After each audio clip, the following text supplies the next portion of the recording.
Hey guys, James Wilson Taylor here for Rock Sound. It's the latest of our video calls, catching up with everybody while we're all stuck at home at the minute. I'm delighted to say for a repeat visit, here he is. It's Mr. Andy Biersack. How are you, man? Is the name of the series Video Calls Catching Up with Everybody? Because I would love that. That's the tagline. Very long title. Yeah. It's video calls, and then the tagline is catching up with everybody. Video calls catching up with everybody. No G, right? Catching apostrophe. So we're keeping it casual. Yeah, of course. Yeah, you don't want it to be too serious. Keeping it casual, catching up with everybody. The Rock Sound promise. That's always been the Rock Sound promise. You know this, man. You've been around long enough. This is it. Always keeping it casual. It's nice to see you again, man. It's funny how, you were one of the first people we did this series with right at the top of lockdown. Here we are. Sadly, not much has changed in the world. Hopefully we'll be getting there soon. But I will again say what I've said at the top of all these. Hope you and the family are staying well. And of course, special love to Jinx. Today, obviously the news that he's not doing the best at the minute, but seems strong and seems to be fighting as best he can and all that stuff. But yeah, definitely send all our love to him as well. Yeah, Jinx. I would say it was just a couple days ago. We found out that he had tested positive, and at that point, then you go through. We've been together recently, so then you go through the process of multiple tests and trying to figure out whether anybody else was exposed to it, and it's a very difficult thing. And I not only from the medical perspective, I feel bad for him, but also just from the he feels bad, like, oh, there's this chance that he exposed anybody. But thankfully for us, we've all been through multiple tests. No one else has tested positive within the band or the crew or anything else. And so, it's terrible. He's been dealing with this, and I called him the other day, and I kind of try to make him laugh a little bit, but his voice right now sounds deeper and honestly sexier than mine. He's got a nice rich tone, but yeah, it's just been terrible. All of the reality of it and all the things you hear and how difficult it can be for people, he's facing those things. And thankfully, as of us talking today, he seems to be coming out the other side and doing much better. No fever. His symptoms are getting less severe, and he's capable of kind of doing some little bits of things here and there. And when I call him, he's able to talk and laugh, at the coughs there and the pressure in the chest and everything. And obviously with him and Alice having a newborn, his wife Alice having a newborn child, it's a difficult situation. So please, everybody, be thinking of Jinx and his family, and hopefully they'll get through this. Yeah, absolutely, man. No wise words there. And everyone, please, God, wear a mask. I mean, really, really, it's so important. It really, really is. Even if you're being extra careful, like I know you guys all have, it's just one of those things, the situation we're in at the minute. Wishing him all the best and all you guys, man.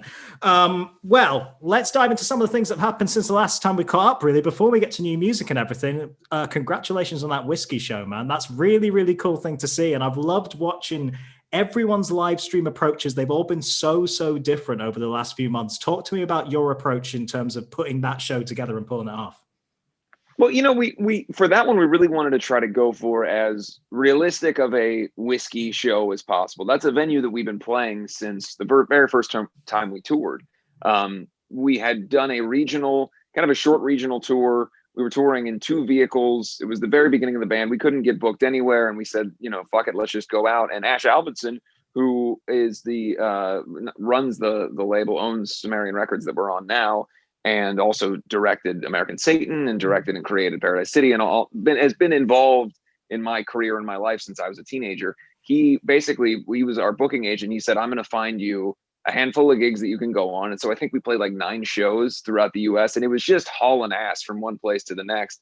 And some of those shows were great. Some of those shows we were playing to just each other and the band, and nobody else was there.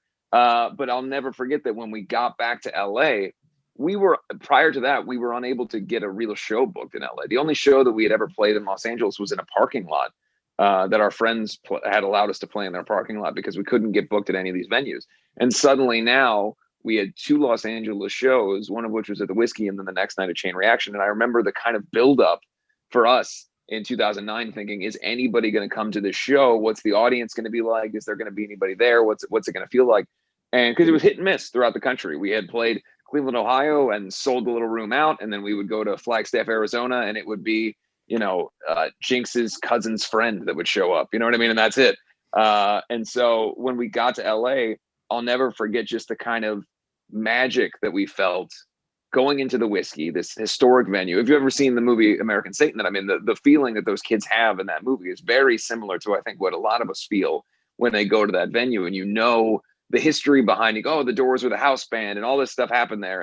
And to walk in there, to play the show, to have, for us at the time, a couple hundred people was like an unimaginable number. And so to have that in the venue, it was the first in like the kind of watershed moments of our career and those things that feel pivotal. So to be able to go back there and try to, given the pandemic and the reality of what we were dealing with, to try to recreate what we felt like the feeling of that original show was, which is why we wanted to keep the camera angles close. We wanted to make sure that everything was moving around quickly. We wanted it to feel as much like somebody was watching a show at that club as possible, because it's a small club.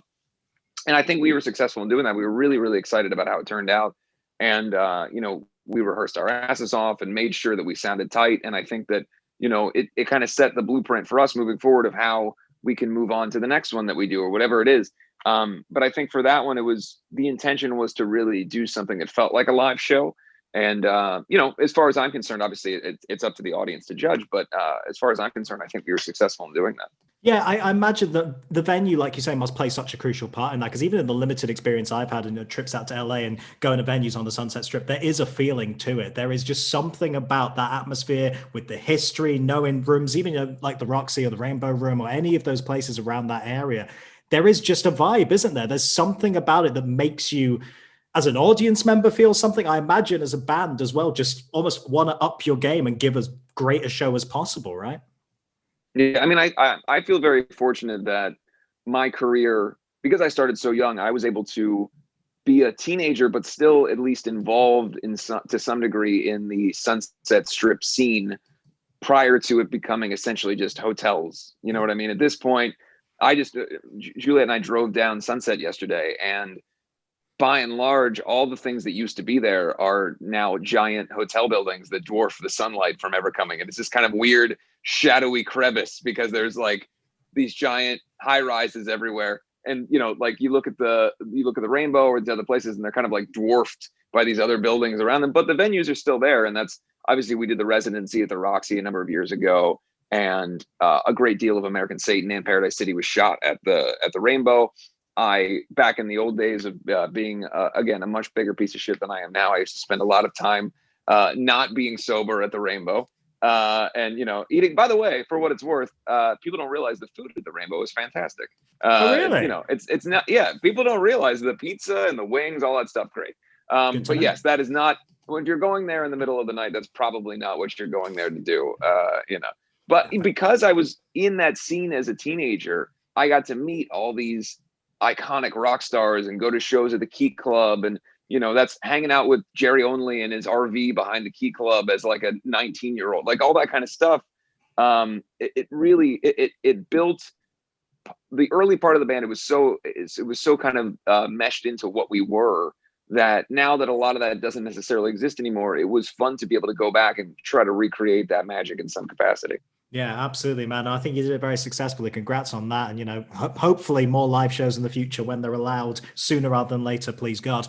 But in the meantime, let's talk about this new music, man. It's just been announced. The album is coming, The Phantom Tomorrow.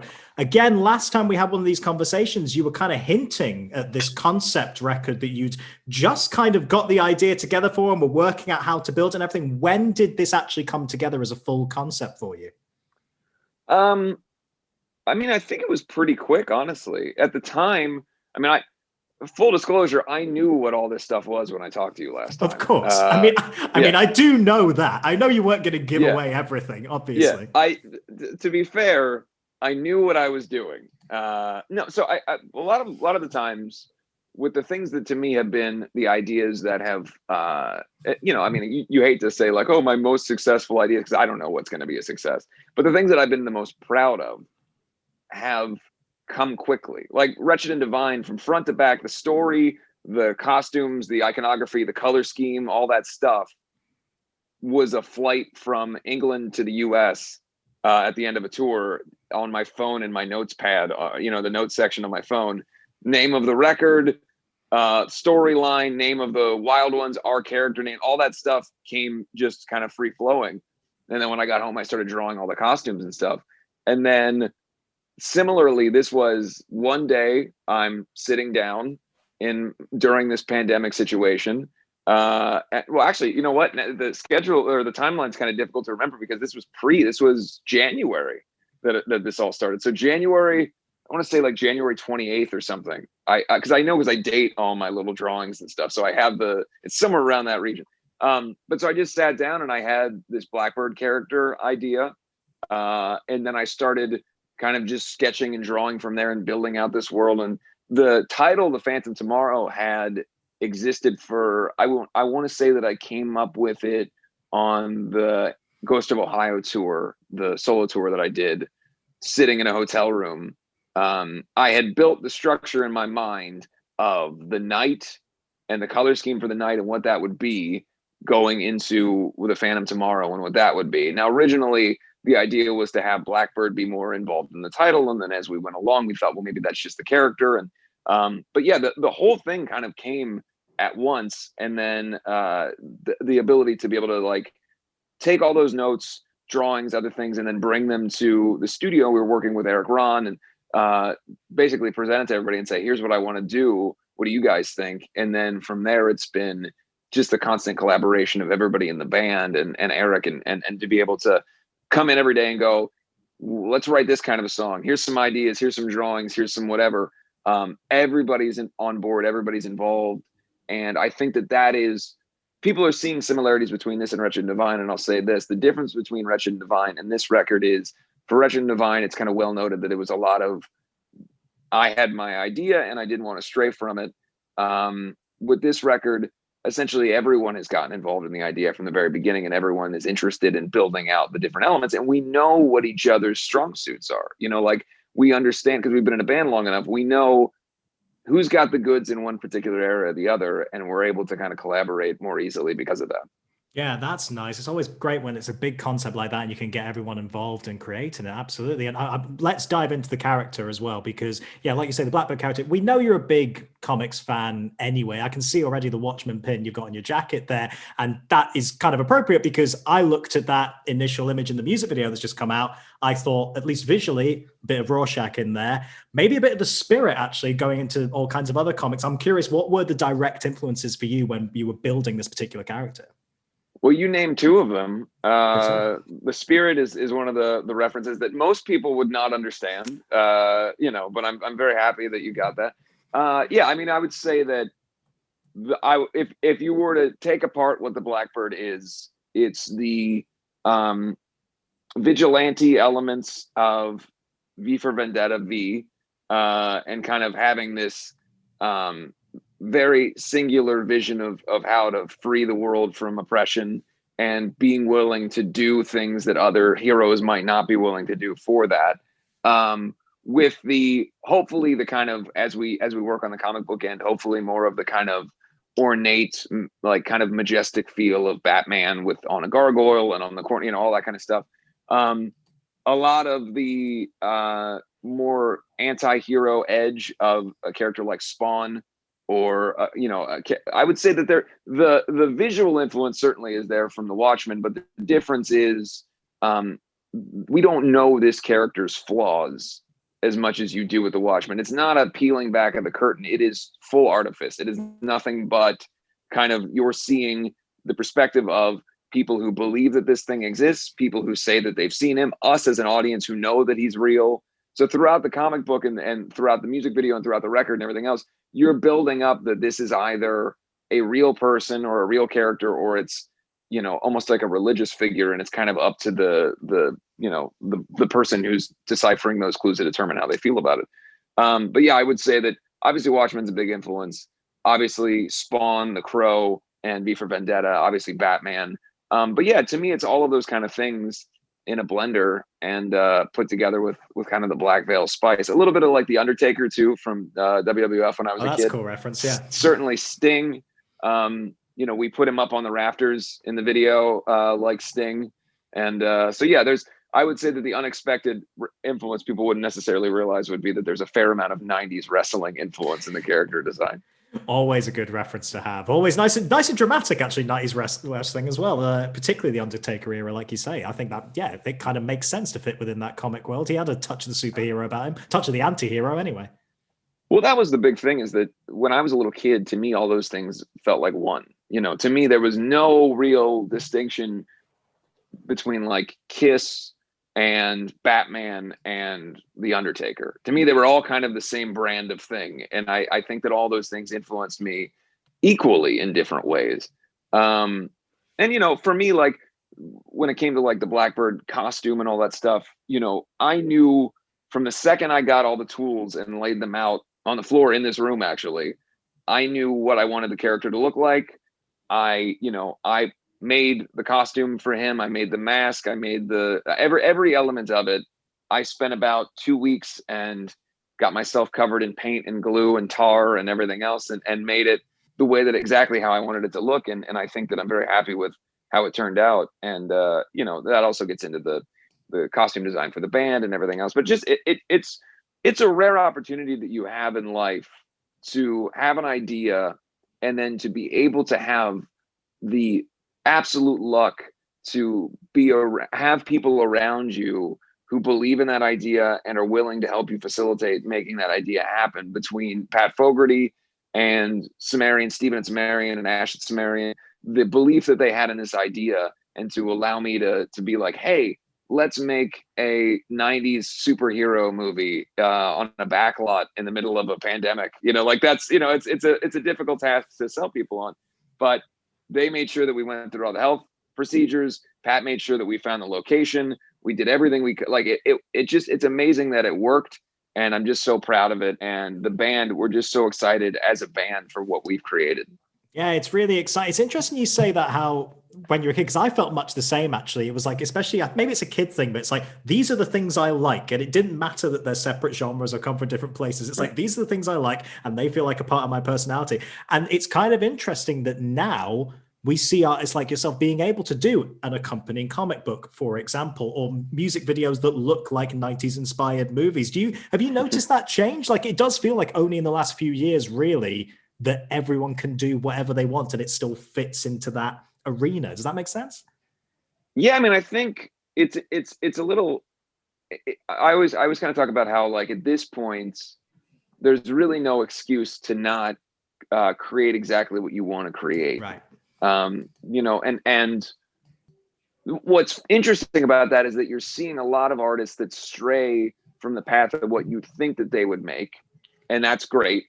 And then you're seeing a lot of artists that are leaning in further to exactly what they want to do. And I think that that's equally great. I think what you maybe used to have even 10, 15 years ago was this kind of pressure where an artist found some success, and then there was this kind of clear trajectory into where they should go. And then for some artists it would work, and then some artists would fall by the wayside immediately because their audience didn't respond to it. And you would have, I think, less staying power, maybe because people were in a hurry to try to just go along the given path. I think now, because of that freedom that exists, fans of bands and artists are able to kind of take journeys. And I think that you're used to seeing your favorite artists go on different paths and find their way to different forms of art and mediums. So I think it's a really good thing for art in general to be able to have this kind of ubiquitous nature where everybody can create. And I think it's just down to who makes the best things, and I think that's a fair fight in a lot of ways. Yeah, absolutely. No, it's an exciting time to see people put out things in all myriad of different ways. It's very, very cool. And let's dive into the actual music of it. Of course, Scarlet Cross is out there now. The initial thing I picked up there, particularly in the music video, we have the outro. You've got little orchestral elements coming in on intros and outros and stuff. And that strikes me as being very similar to what you guys were doing with the Restitch of These Wounds project. You guys put a lot of effort into doing little new orchestral movements in there and stuff, and really playing with those string sounds. Is that what we can expect from the rest of the record? And how did that Restitch of These Wounds experience, I suppose, influence what we're going to see here? Well, I'll tell you this much. There's really, and I keep using the word luck, but it's just true. I don't know how I could have gotten any more lucky than to have met Jinx when I did, and to have him in this band in a part of my life. Obviously we talked about him earlier because unfortunately he's dealing with this illness right now, but he is singularly talented as a composer and as a musician. And I think all of us in the band, our strengths as a band and who we are, and as I kind of mentioned it earlier, being able to decipher who excels at what. Jinx's ability as a orchestral musician, obviously he's an incredible guitar player, but as an orchestral musician has grown even since I've met him. And we are so lucky to be able to show that part of music and that part of our sound, and know that it's not someone building orchestral pieces off of a keyboard or somebody who's just taking stock music. And by the way, it's no knock at people that want to make ornate orchestral music but don't have anybody that they know who can play it. But we can say that when you listen to the Phantom Tomorrow intro that's out there on the original teaser that we posted, that is the band playing that. That is Jinx playing the instrumentation. That is the band getting together in a room playing the drums, the war drums that you hear on there. That is a Black Veil Bride song. That's not stock music that you're hearing from some sort of library on Pro Tools. That is real Black Veil band playing. What a great sentence, by the way. That is real Black Veil band playing music. But yeah, so that it is just to be able to have that. It would be a shame to not constantly utilize it and to grow with it. And so I think obviously adding the more orchestral elements to We Stitch These Wounds with Restitch was something we wanted to do. But to be able to have this record, it lives so much in that world. I just can't wait for people to hear everything that's been kind of put together, and for Jinx to be able to continue to kind of showcase to the world just how incredibly talented he is. Yeah, absolutely. And again, it speaks to what you were saying earlier about how this is a very, very collaborative project. You guys know your strengths, you know your special skill set, if you like, and being able to bring in all those elements. That's a prime example of that, right? Yeah, I mean, there's just, I don't know, man, when you're excited and you're happy and you're having a good time, there's just there's a spark of magic that happens, and you just feel like I feel like everybody just is so honed in on what this record is and what we want to do with it. And it is an absolute joy to get together and to work together, And so we're just so happy right now. I mean, I've said it a million times to you, but it's just, I think it shows in the video. I think it shows in everything we've done recently. Like we are having a good time despite the chaos and the ridiculousness of the world and the difficult times that everyone's going through. We're experiencing that as well. I mean, we cannot do our job, our job of touring and playing music live.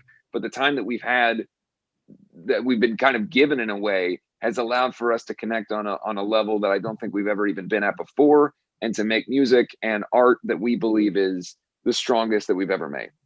That's a very big claim and very, very exciting to hear. It's always nice to see artists hyped up like this, particularly in this year, and actually as well making something like this that has a lot of escapist elements. I'm sure you'd agree. I think in this absolute hellscape of a year we've just been through, we all need proper escapism in our entertainment, whether that's music, whether that's videos, comic books, whatever. And I think this definitely fits that bill. You must have been conscious of maybe wanting to make something a bit grander like that, particularly in this year. Well, I'll say this, everybody says all the time, right, that their new record is the best thing they've ever done, or it's kind of a cliche thing. But given the way that the world is, as you say, and the difficulty that we face, and the fact that we were so amped up for this year, we played one show in Mexico City, sold out show, it was amazing. We had so much fun. Oh my God, this is the best. We can't wait to go on tour. Lonnie's such a breath of fresh air for the band. We're having so much fun. Shut down, no touring. It has necessitated the need to find our thing and to build this kind of I don't know, let's call it a thought castle to get, to make something that is brick by brick about what we want to be and what our best emotions and thoughts and feelings are. To build that together has been so important to us from an emotional level, and certainly from an artistic level, that it feels like no matter what the response to this record is, we are so incredibly pleased with it, and it has meant so much to us just for our hearts and minds this year to get through this. That's why it feels so incredibly important, and that's why I think it is a step above things that we've done, especially more recently, because of this is what is getting us through. This is the most important thing that we have from a professional and artistic standpoint, and that has made it so incredibly important, and that is what made it to me the thing that is, the best thing we've done. Not because we stepped in the studio in a regular situation and said, now we're going to make a record that's a mix of all of our favorite records or whatever. This is the thing that's kept us going through this year, and it is because of that we've had to dig so deep to make something that we feel is transcendent for our career and for who we are as a band. Yeah, and you do it for the fans as well, man. God knows everyone needs that entertainment. If their favorite band's going to be putting out something this grand that they're equally as excited about, that's only a good thing in these next few months, man. All power to you on that. Well, it's pretty crazy. I mean, when you're around, I was telling Juliet this yesterday. I am just so, I'm always shocked and so thankful that people still give a shit. That this world is so full of so many things that you could watch and listen to, more than ever before in human history. And the fact that people take the time to listen to our music, to watch our music videos, to dedicate time and tattoos and art and everything else to this band a decade on is, I'll never really get used to just how the feeling of how thankful I am. I'll never be able to be complacent in it, because it means the world to me, and it means the world to all of us as a band. It's just the fact that Scarlet Cross is doing as well as it is. It's we're a band that from the beginning and still to this day, a lot of people don't like, and a lot of people don't take seriously, and we're aware of that. But the overwhelming support that we've had to drown out the negativity over the last 10 years, it really is, everybody says, if it wasn't for the fans, I'd have nothing, right? Everyone says that. And a lot of people I know mean that. But in a very real sense, you and I wouldn't be talking today. You and I wouldn't have talked 100 times before. This band would not have existed if it wasn't for an audience that knocked down the door. Because I'll never forget, in 2010, we couldn't even get people to work with us.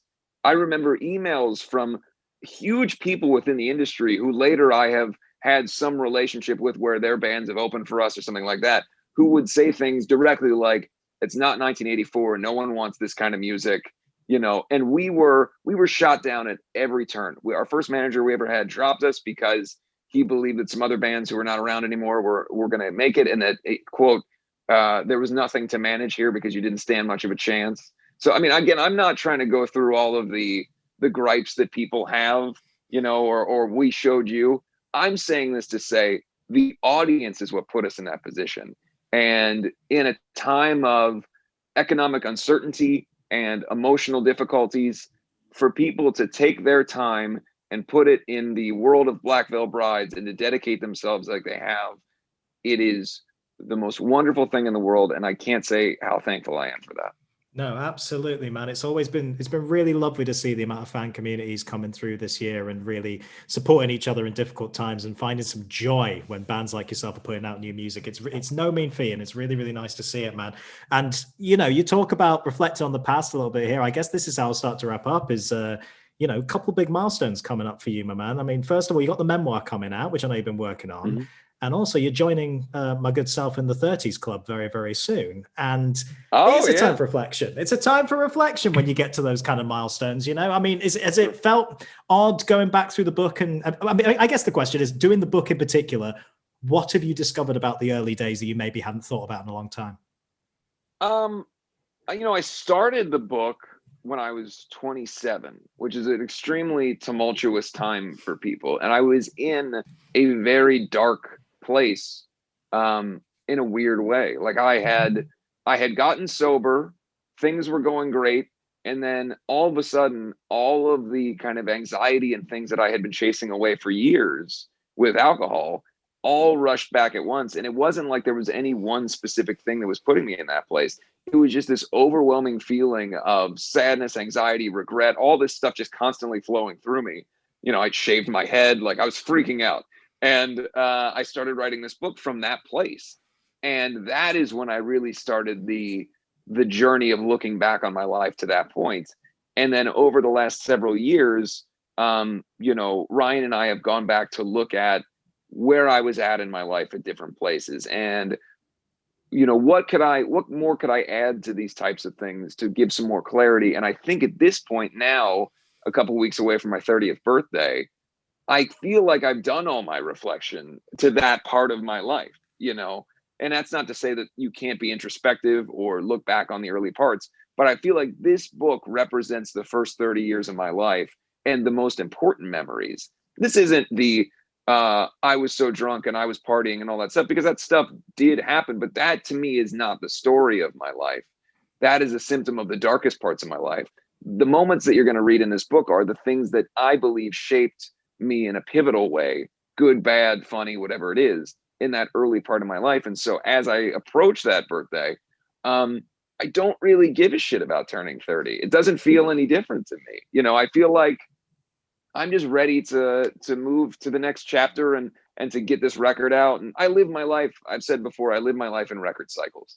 You know, I don't really necessarily remember how old I was during Set the World on Fire or Wretched and Divine or whatever. I just remember that's what we sounded like. That's what we looked like. That's the time. Maybe I was in that hotel that one time, or maybe I was at home or whatever. Like literally, I was thinking back to Christmases and like, oh yeah, that one Christmas was around the fourth record. Like, you know what I mean? Like I that's how I kind of measure time.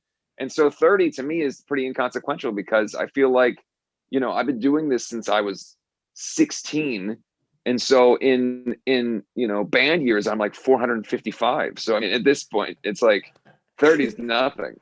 Is that how it works? Is it like dog years? Is that how it kind of works for rock stars? I think it's more than dog years, especially if you're like drinking all the time. That's hard living, man. It's, you know, a lot of, if you don't see the light and get your shit together, it's pretty easy for someone who's like in their like mid 30s to look like they're in their late 80s, you know, living that lifestyle. I think we've all seen it. So for me, it's like, at this point, I'm happy to be healthy living and being sober and you know, eating well and working out and doing my best to be able to stay in fighting shape so that I can keep delivering at a high level. And being 29 into 30 to me is no different than 28 into whatever. It's the same thing, and I'm just ready to keep going.